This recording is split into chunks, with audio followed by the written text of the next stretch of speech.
Shalom, shalom à toi qui me suis. Je suis très ravi ce matin de t'envoyer ce message parce que ce message va réellement changer quelque chose de précieux en toi. Et si tu n'as pas encore accepté Jésus-Christ, c'est le moment pour toi d'écouter ce message jusqu'à la fin et de l'accepter. Si tu as déjà accepté Jésus-Christ, ce message est pour toi. Ce message est pour quelqu'un qui traverse un moment d'instabilité, une saison d'instabilité spirituelle. Vous savez, lorsque un homme marche avec Dieu, il doit être honnête avec lui-même. Quand tu es honnête avec toi, c'est comme si tu es honnête avec Dieu. Et Dieu se base sur ton honnêteté qui est comme une force pour toi. Et Dieu t'ouvre encore beaucoup de portes. Dieu te permet de grandir spirituellement. Aujourd'hui, beaucoup de chrétiens, ce qui fait leur erreur, c'est qu'ils ne sont pas honnêtes avec Dieu. Parce qu'en réalité, ils ne reconnaissent pas les états d'instabilité.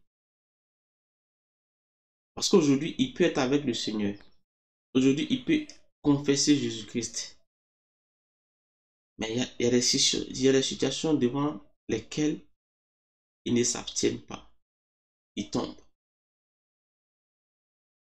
J'espère que tu as suivi un peu le bout de mon histoire que j'ai posté sur TikTok. Le reste de l'histoire, tu peux le retrouver encore sur YouTube. Si tu es nouveau sur cette chaîne, c'est le moment pour toi de t'abonner et d'activer la cloche de notification. Tu peux suivre toutes notre vidéo sur YouTube. Le lien est dans le bio, sur Instagram, sur TikTok et sur Facebook. Alors, quand je suis tombé, Dieu ne m'a pas abandonné. Quand j'ai trébuché, Dieu ne m'a pas abandonné. Tu sais, je te raconte une histoire de quelqu'un, d'un homme, d'un fils. Et cette histoire, tu peux le retrouver, c'est une histoire biblique que tu peux lire dans Luc 15. Tu peux le retrouver là-bas. Dieu, dans Luc 15, la Bible nous dit que il y a un père qui avait des fils.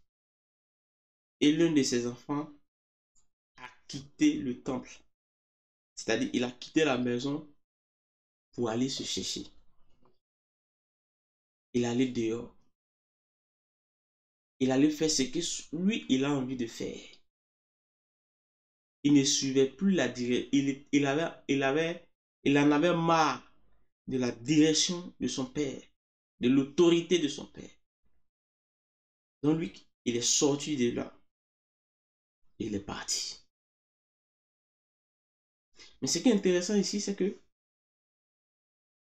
quand tu lis Luc, à partir du verset 15, à Luc 15, à partir du verset 11 à verset 12, à partir du verset 11 à 32, tu vas voir toutes ces choses que je suis en train de te dire là. La Bible nous dit que, comme il était, ça c'est à partir du verset 20 que je vais te dire, comme il était encore loin, son père vit. La Bible nous dit que cet enfant-là, il a marché, il a voyagé, il a fait ce qu'il veut et il était fatigué. Il était fatigué de sa situation. Et il a décidé de revenir à la maison. De revenir à la maison. La Bible dit que lorsque cet enfant a pris la décision de revenir et que son père a été informé, son père était pressé même de le voir. Pourtant, c'était un fils rebelle, un fils qu'il a renié, rejeté. Et vous allez le trouver dans le verset 20, il dit, comme il était encore loin, Son père le vit, fut ému de compassion. Il courut et se jeta à son cou et l'embrassa. Vous voyez? Je prends cette histoire pour illustrer quoi? Parce que, en réalité, le chrétien aujourd'hui, il ne réalise pas que ce qu'il est en train de traverser, qu'il est en train de s'éloigner, qui fait qu'il s'éloigne de Dieu, n'est pas une fatalité en soi, mais en quelque sorte, c'est une mesure de sa foi. Parce que c'est en cela, dans ce moment qu'il est en train de trébucher, qu'il s'éloigne de Dieu, qu'il pense que Dieu ne peut plus l'accepter parce qu'il a trop péché, qu'il pense que Dieu n'est plus capable de le pardonner. Non, tu mens. C'est en ce moment que Dieu t'attend fermement. Mais la seule chose qui pourra réellement faire de cet enfant-là l'heureux gagnant de ce que Dieu veut de lui, c'est que lui-même, il soit courageux de reconnaître. C'est pourquoi la Bible nous parle de repentance. Si tu n'es pas capable de reconnaître tes erreurs, si tu n'es pas capable de revenir à zéro, si tu n'es pas capable de t'humilier, si tu n'es pas capable d'accepter, d'être humilié, parce qu'en réalité, il y a une promesse, mais tu ne feras pas partie de ces choses-là. Tu ne feras pas partie de ces appelés de Dieu, parce que Dieu nous appelle à la foi, mais en réalité, il y a une couronne à la fin. C'est pourquoi il dit, celui qui persévère, garde la foi, aura la couronne de vie. Donc quand on est chrétien, en réalité, on ne se bat pas contre quelqu'un, on n'est pas en compétition contre quelqu'un, on n'est pas en course contre quelqu'un, mais c'est parce qu'on a une couronne qui nous attend. C'est à cause de cette couronne-là que nous nous battons, que nous donnons corps et âme pour Christ, afin de le mériter. Sinon, Dieu connaît notre faiblesse. Dieu connaît ta faiblesse, bien-aimé. Mais malgré ta faiblesse, malgré tes défauts, il t'aime quand même. Dieu nous aime quand même, les vrais. Peut-être souvent tu te dis que tu as accepté Jésus. Tu te dis que tu as accepté de marcher avec le Christ. Mais quand toi-même tu regardes ta vie spirituelle, est-ce que tu ne vois pas que tu es en déroute? C'est vrai, tu montres aux gens, tu es zélé. Tu montres à tout le monde que tu es un chrétien, que tu es un racheté de Dieu. Mais en réalité, dans ta pensée, dans ton intimité, tu ne vois pas que ce n'est pas conforme à ce que tu fais croire aux gens. Mais quand est-il que tu vas prendre conscience pour être l'homme là qui réellement sait reconnaître les choses et revenir au Seigneur Jésus-Christ?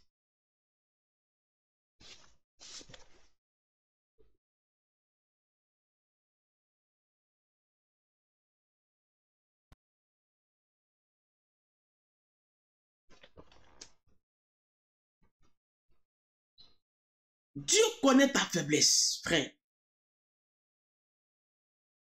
Mais il t'aime quand même.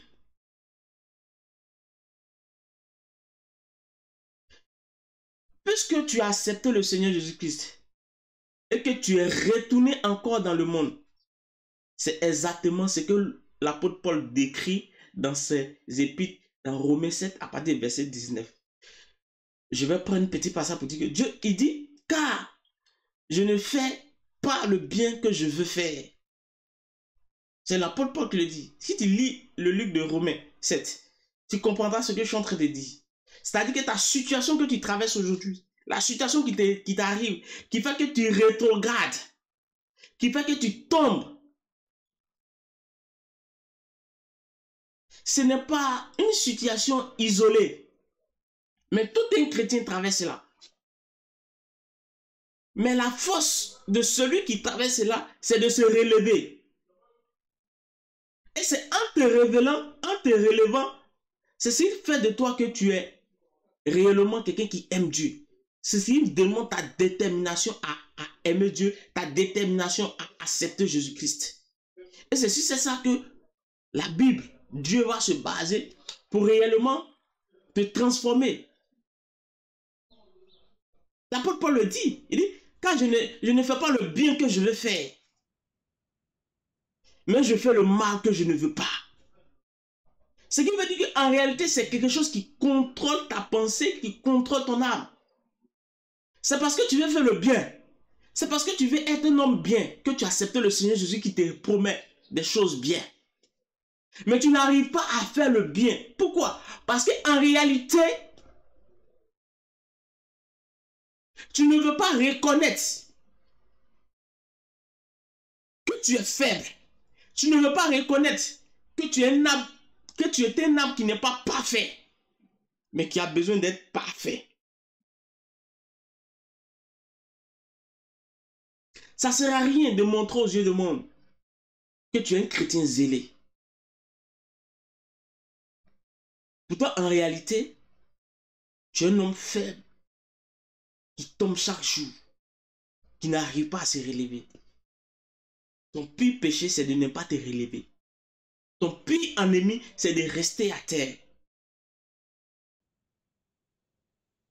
De ne pas reconnaître que ce que tu veux, qui est bien, que tu veux faire, tu n'arrives pas à le faire, mais tu fais le mal.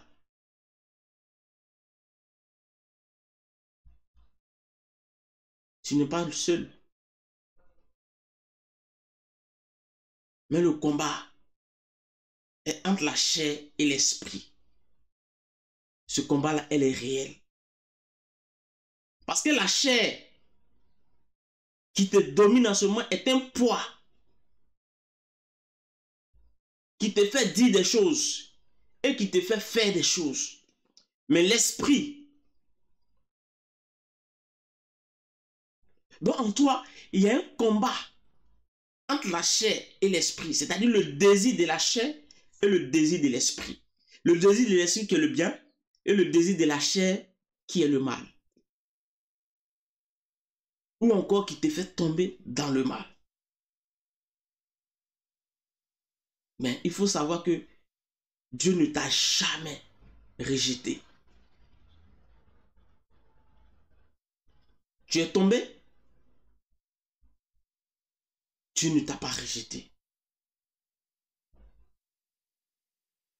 Tu penses que tout est fini parce que tu as mangé la pomme? Non, Dieu ne t'a pas... Dans le jardin d'Éden, tu vois, Dieu donne une instruction à l'homme et à la femme de comment est-ce qu'ils doivent se comporter dans le jardin. Ce qu'ils doivent faire, ce qu'ils ne doivent pas faire. Mais à la suite de ces choses-là, l'homme et la femme, ils ont désobéi à Dieu. Ils ont mangé la pomme, ils ont fait ce que Dieu a dit de ne pas faire. Mais malgré cela, Dieu ne les a pas rejetés. Dieu ne les a pas abandonnés. Dieu a dit seulement qu'ils quittent le jardin pour qu'ils puissent aller travailler d'eux-mêmes, pour qu'ils puissent connaître la vie qu'il a fait pour eux et ce qu'il voulait les éviter. Et en cela, l'homme, ils ont quitté le jardin. Ils ont commencé à souffrir pour pouvoir manger, ce qu'ils ne faisaient pas avant. Ils ont commencé à chasser. Ils ont commencé à faire des choses pour pouvoir survivre, ce qu'ils ne faisaient pas avant. Mais malgré tout ça, Dieu les a regardés et a dit que non, je ne peux pas les abandonner parce que ce sont mes créatures. Et j'ai un plan pour eux, j'ai un projet pour eux. Mais pourquoi toi, tu penses que c'est dans ta situation que tu es là?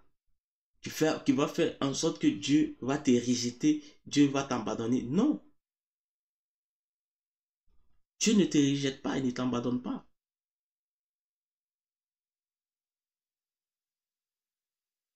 Il y a longtemps, tu as prévu, peut-être tu es dans la masturbation et tu as déjà dit à Dieu, tu as déjà jeûné plusieurs fois, tu as déjà prié plusieurs fois, mais tu retombes. Et arrivé à un certain moment, tu dis, bon, tiens, est-ce que Dieu est pour moi?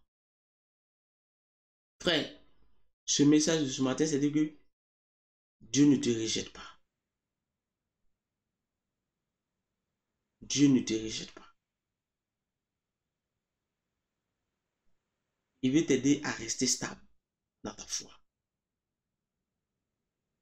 Peut-être que tu te sentais sale, indigne ou fatigué de toujours recommencer.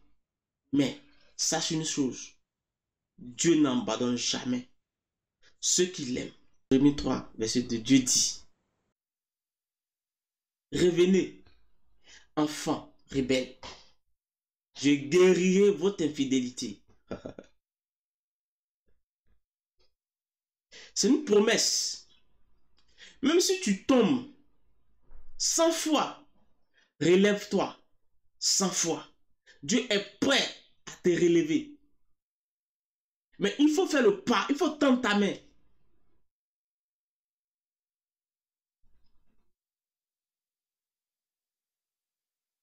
Alléluia. Une fois que tu te retournes, une fois que tu te relèves, c'est une victoire pour Dieu. C'est une victoire pour Dieu. Ne dis pas que, je sais que peut-être tu as accepté plusieurs fois Jésus-Christ. Parce que tu es retombé, tu es parti, tu as abandonné Christ, on t'a évangélisé, tu es revenu, on t'a fait comme ça, tu es revenu. Tu as plusieurs fois accepté Jésus-Christ. Mais c'est parce que tu ressens dans ton cœur, c'est parce que tu le ressens dans ton cœur qu'il est la seule ici. Ce feu intérieur qui brûle, même petit qu'elle soit, c'est le Saint-Esprit qui te pousse à ne pas rester en dehors, loin de Dieu.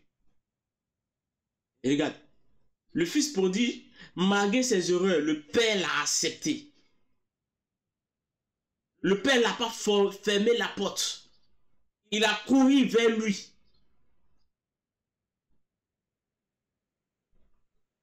Dieu ne se moque pas de ton retour.